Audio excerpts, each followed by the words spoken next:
I'm riding teams. That's what I do now.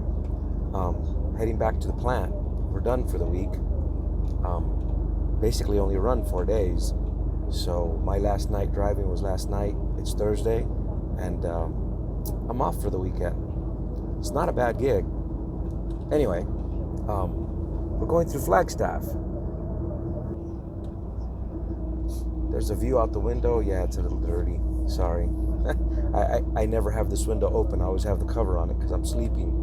But I sometimes don't sleep on my last day in the truck so that I can be awake when I get home and spend a little family time. And then I'll flop back over tonight. In other words, to being awake at night, driving by day.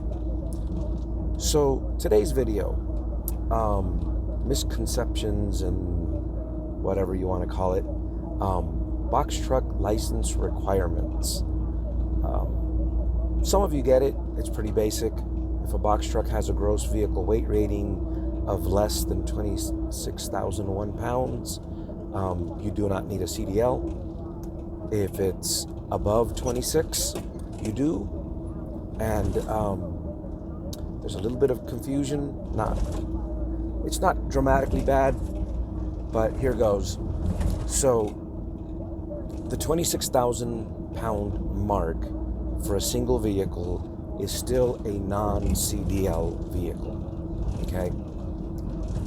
People always ask the question about air brakes. Air brakes are not an endorsement, contrary to popular belief. People confuse that because for you to be able to operate a vehicle with air brakes, you have to take a test similar to getting your doubles and triples endorsement or passenger endorsement or hazmat endorsement. So people think because you take a test for it, it's an endorsement. It's actually a restriction. And so what happens is on a non-CDL vehicle, you can run air brakes without taking any kind of test. If the vehicle was a CDL required vehicle, you would need to take the test so that you did not have the restriction.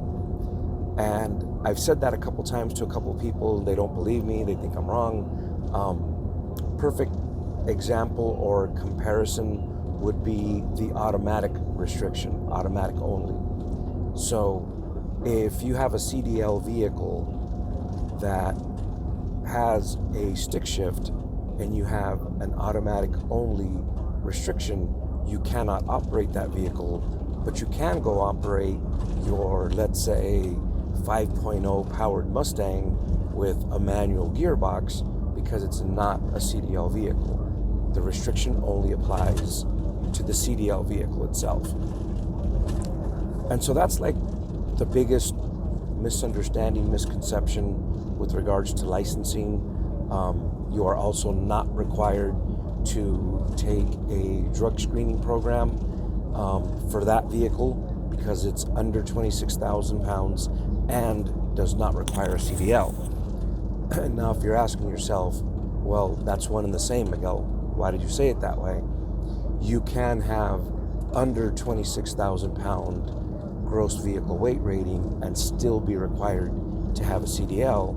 For example, if it's a vehicle designed to carry 16 passengers or more, or if you're hauling hazardous materials, you could have a 14,000 gross vehicle weight rating and still require a CDL.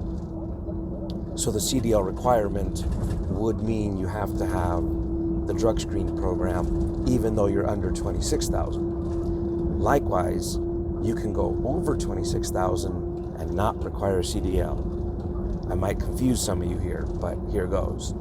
So if you take your box truck and you attach a trailer to the back of it that has a gross vehicle weight rating of no more than 10,000 pounds, you do not need a CDL. You can have a gross combined vehicle weight rating of 36,000 pounds without a CDL. I did a video on that a while back. I believe I titled it something like operating 36,000 pounds without a CDL, something along those lines.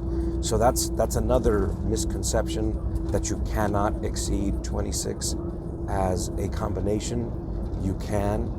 Your vehicle, the tow unit cannot be over 26, and the unit you are towing behind it cannot be over 10. So any combination less than that, you're good without a CDL.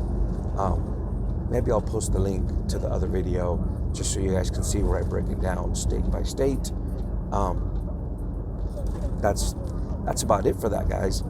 The belief or misbelief of, do I need a CDL for my box truck even though it has air brakes? Anyways, as always, thanks for watching. Yeah, it's a little bouncy back here. I think this truck's due for shocks. Either that or it's just these Arizona highways are due for some maintenance. But I should be back at the plant in a few hours and off for the weekend. Anyways, as always, thanks for watching.